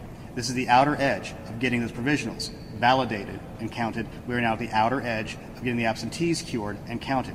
So we will know the final universe of numbers by today, and that's going to be an easy thing to see. Now, after that, we have to go through the final process of, you're going to go through, you're going to kind of audit your internal results. You're going to make sure that, your numbered list of voters matches the ballots, matches your cards. I mean, there's a lot of processes that are there to protect the integrity of the vote that we have to go through to finalize this. That's why we have this county certification process. Now, our intent is to try to move to the state certification the county certification process first, as quickly as we can, so we can move to the risk limiting audit, because that's going to validate, as under our HB 316 election reform law, supported by Secretary Raffensperger and passed in 2019 by the legislature. That is the thing that's going to let people know the paper ballot that I voted and the outcomes that we saw were correct. That's a very important part of this process. Once that's done, then we move to state certification. The outer edge of state certification we have to do is going to be November 20th. And why is that? I'll repeat it again, because we know we have a minimum of one runoff, and now it looks like there may be two runoffs for United States Senate. And the USECAVA rules that are federal on that require that we get those ballots ready to go to the USECAVA voters and email them that they're prepared on Saturday, November 21st. So we have to certify an election before we can give out ballots for an election. So that is our outer edge. That's what we have to have done. Yes, ma'am. You just answered my question. I'll put one more follow-up. Sure. So I'm sure John's just being greedy today. It's okay. When you have that final universe of numbers, will they be posted by candidate on your website with it saying 100% reporting?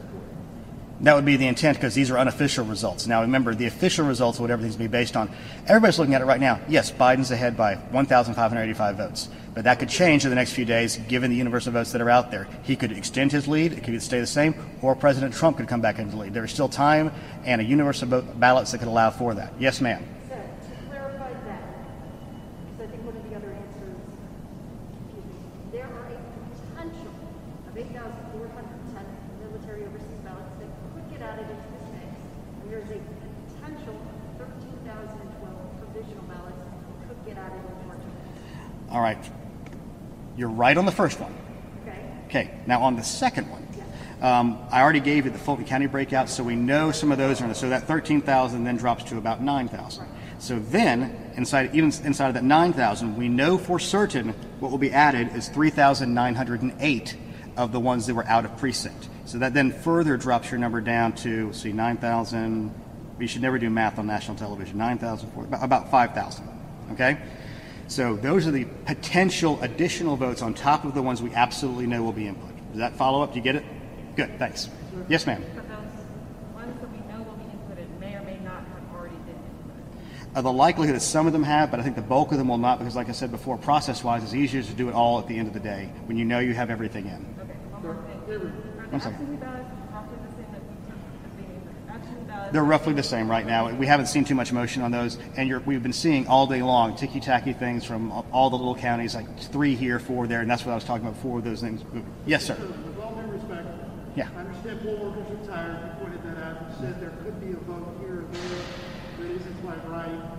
But at the end of the day, how do you reassure Georgians that their vote is accurately counted?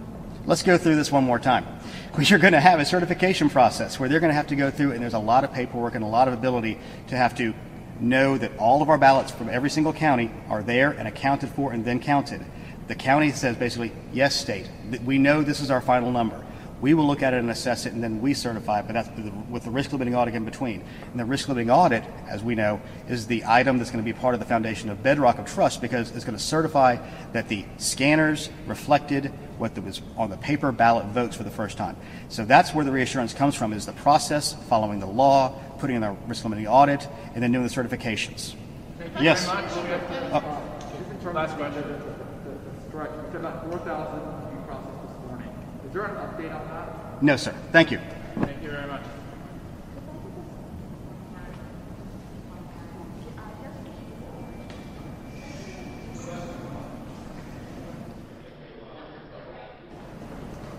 Okay. What's up, man? Hey, dude. How are you?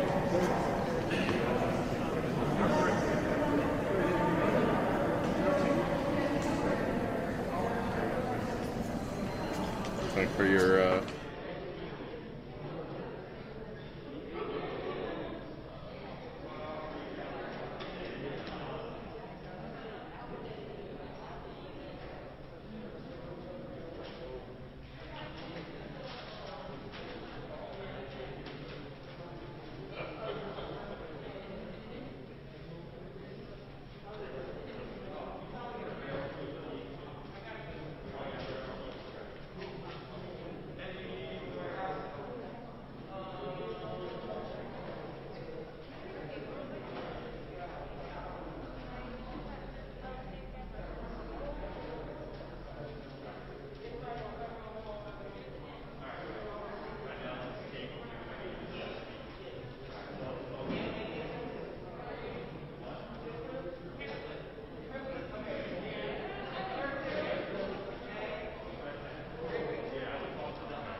What's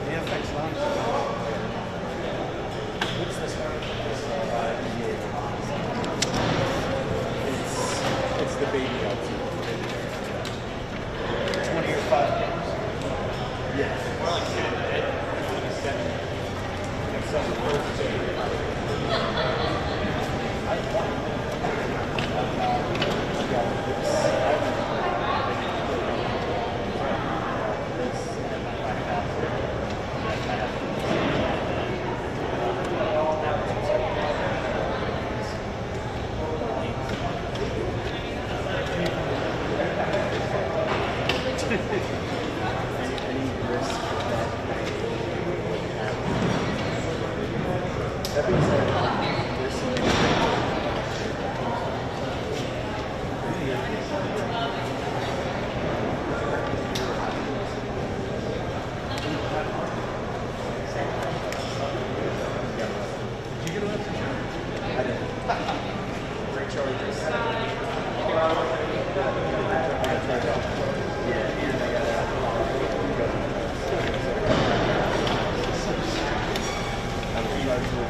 All right, dude, be careful.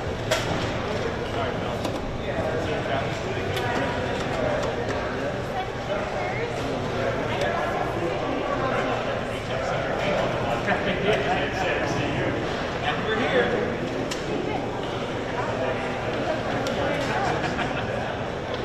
What is it for? Oh, you're shooting it. What? No, I know, but it's not doing and so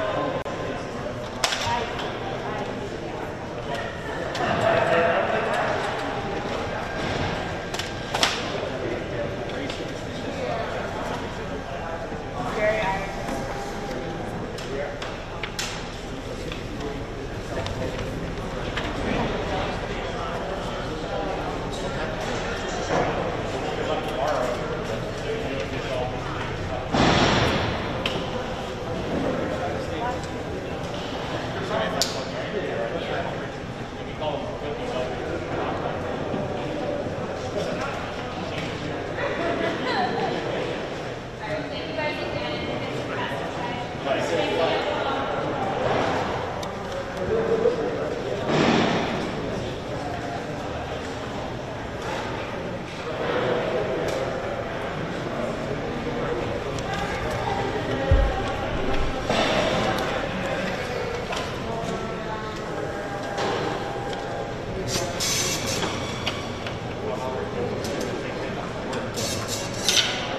Sorry, did we say Telfer too?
I mean, hey, I'll take it.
What's up, man?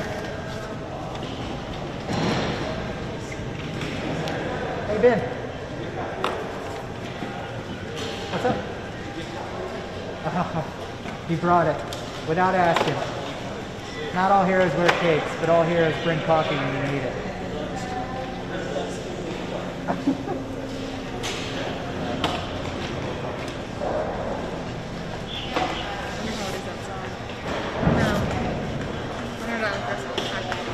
Check the Twitters. What? I don't know how long it takes to get down over here.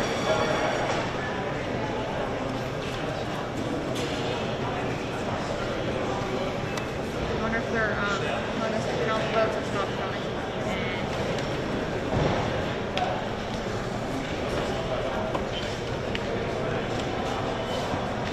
Much better.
Hey, Mike and Shannon, if you've been with us all week whenever we've been in the Allegheny County Elections Warehouse, we've kind of been in our own area, not allowed to see much of this process. A very much different process playing out here today. This is a process where we're giving you a lot of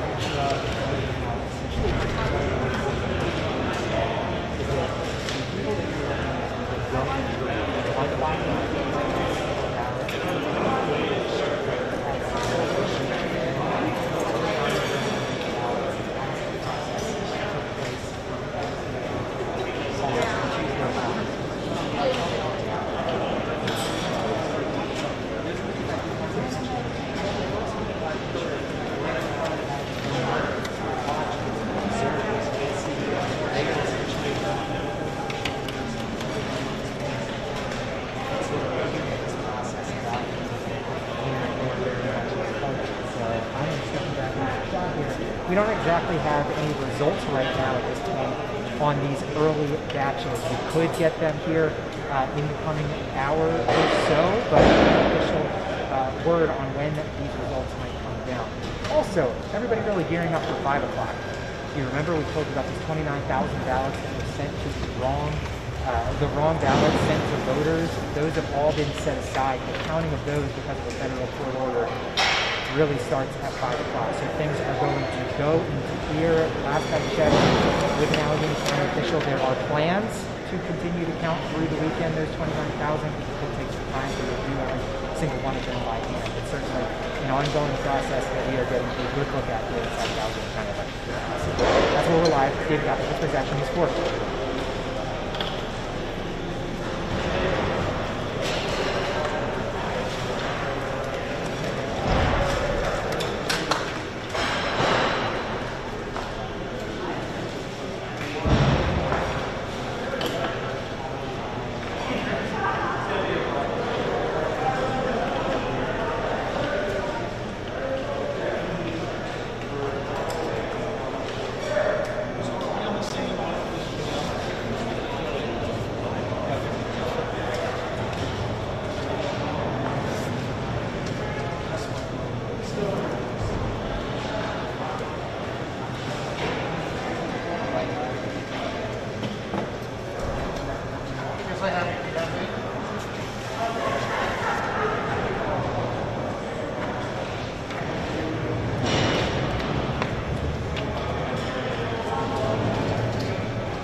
Just basically stop doing this chemotherapy type of thing,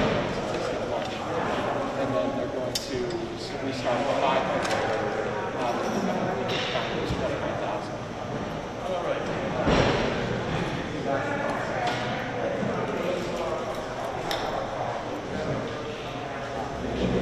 New numbers and stuff. Probably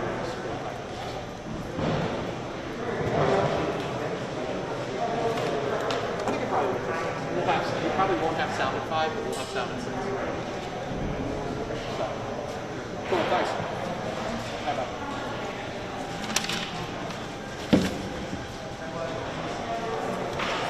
Oh, you're fine. Sorry about that.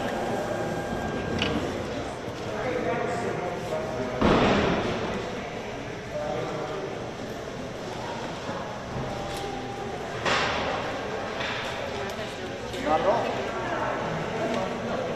It's only going to be 2 of us, so we're going to hijack a little area and hijack the chair.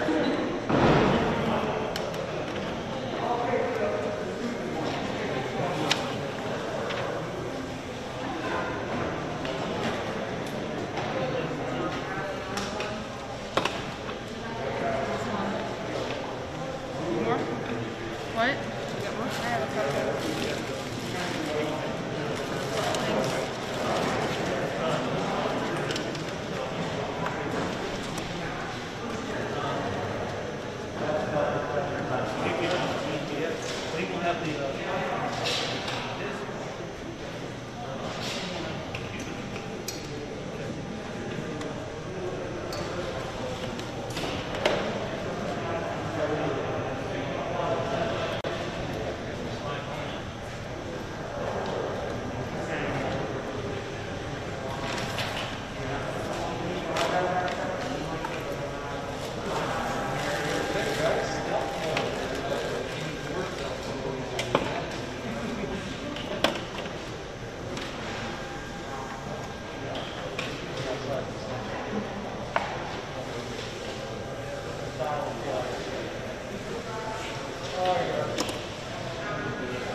just have them I mean, they're the most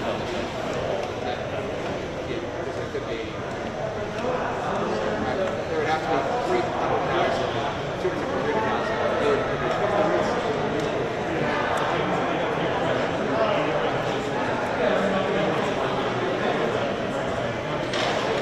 It'd be great. Because when you figured it out based on that like this.